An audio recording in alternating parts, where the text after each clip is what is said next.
Quantum computing. You hear that phrase thrown around all the time, right? It sounds like something straight out of a sci-fi movie. But what's really happening inside those wild-looking machines? Well, that's exactly what we're going to do today.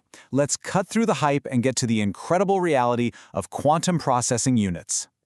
All right, first things first. Let's bust the biggest myth right off the bat. The one that says this is all just theory, right?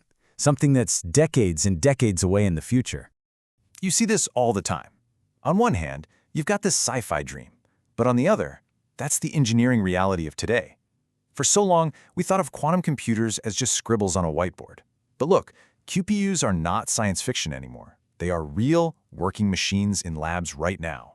The whole conversation has changed. It's not if we can build one, it's how in the world do we build a big... Okay, so they're real. But what's the big deal? What actually makes a quantum computer so profoundly different from the laptop or phone you're watching this on? It all comes down to this: a simple switch versus a whole world of possibilities. Your regular computer bit, it's just a light switch. It's either on or it's off, a 1 or a 0. Simple. But a quantum qubit? Now that is a total game changer. It can be a 1, a 0, or, and this is the wild part, both at the same time. It's like a tiny little globe that can point in a million different directions at once, which means it can hold a mind-boggling amount of information. So with a technology this revolutionary, you'd think everyone would be on the same page, right? Like there's one blueprint, one single path to building the ultimate quantum machine. Well, that couldn't be further from the truth. This is what I like to call the myth of the monolith. You hear it in the news. They talk about the quantum computer, as if it's one single thing, like the smartphone. It makes it sound like there's a standard design just around the corner, but the reality is way more chaotic and frankly a lot more exciting. Because what's actually happening is this incredible, diverse ecosystem of competing ideas. It's like a high-stakes race where everyone's building a completely different kind of car. You've got the heavyweights, IBM and Google, betting big on superconducting circuits. Then you have companies like IonQ and Quantinuum who are literally trapping individual atoms to use as qubits. Others, like PsiQuantum, are using particles of light, photons. And Microsoft is even chasing a super exotic theoretical approach. It's not one path, it's a wild, all-out sprint to the finish line from every direction imaginable.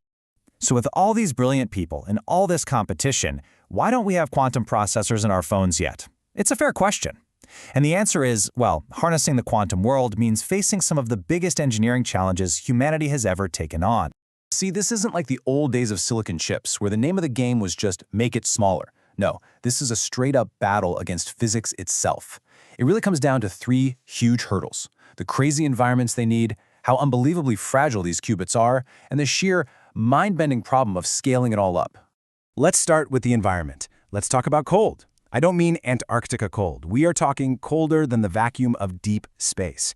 To keep these delicate quantum states from just falling apart, you have to cool them to nearly absolute zero. That's minus 273 degrees Celsius. It's almost as cold as it is physically possible to get. And that requires something a little more intense than your kitchen fridge. A scientist put it perfectly: this requires a refrigerator the size of a car. Just think about that. We're not talking about some desktop accessory.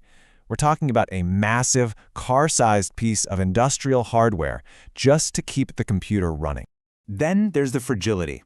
Qubits are, well, they're divas. They are so incredibly sensitive that the slightest vibration or a random particle of light can make them lose all their information. It's called decoherence. So the current strategy in this war on noise is quantum error correction. It means you take hundreds, sometimes even thousands, of these flimsy physical qubits and bundle them all together, just to create one single, stable, logical qubit that you can actually trust. And that leads us straight to the third killer problem: scaling. Just look at this gap. It says it all. Right now, our best machines are topping out at around 1,000 physical qubits. That's the tiny bar. But the stuff we really want to do, like designing new medicines or breaking modern encryption, that's going to require millions of high-quality qubits. The chasm between where we are and where we need to be is just immense. So, when you hear all of that, the giant refrigerators, the thousands to 1 qubit ratio, the immense scaling problem, it's totally logical to think, okay, so these things are just super expensive lab toys, right? But is that the whole story? That right there is what we call the utility myth. It's the idea that because of all these challenges, quantum computers are still decades away from having any kind of practical, real-world impact. But here again, the reality is starting to move a whole lot faster than our perceptions. The key phrase you need to know is quantum advantage. This is the tipping point. It's the moment a quantum computer can solve a useful problem that is simply impossible for even the world's mightiest supercomputers. And the really exciting part is we're already starting to see it happen. Now, it's not for everything, but in certain, very specific, and incredibly valuable areas, QPUs are already showing what they can do. We're talking about simulating complex molecules to discover new drugs, engineering novel materials for better batteries, and solving fiendishly complex problems like finding the absolute most efficient shipping routes for a global company. This isn't a future dream.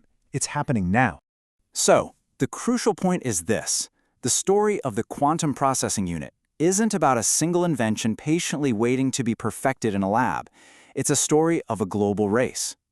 It's a race between brilliant competitors, all using fundamentally different laws of physics to overcome these colossal barriers. And the prize isn't just a faster computer. It's the ability to solve problems we once thought were impossible, to redefine science and industry as we know it. So the real question isn't if this will happen, but who will get there first, and which of our world's great challenges will they solve?